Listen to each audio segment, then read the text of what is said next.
Hey! In front of me is Samsung Galaxy Z Fold 4 and today I would like to show you how you can use one-handed mode on this Samsung.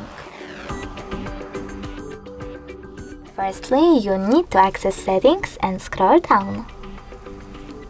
Now click on advanced features, scroll down again and choose, sorry too far, one-handed mode. Following that, you need to click on this switcher to activate it, scroll down and tap on one of those options to reduce display size with gesture or button.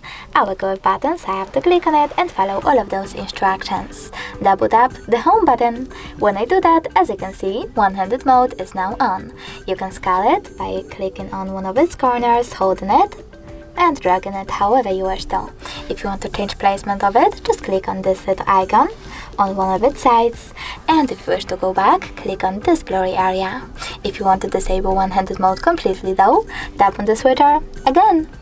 Thanks so much for watching. If you enjoyed this video, don't forget to leave a like, comment and subscribe.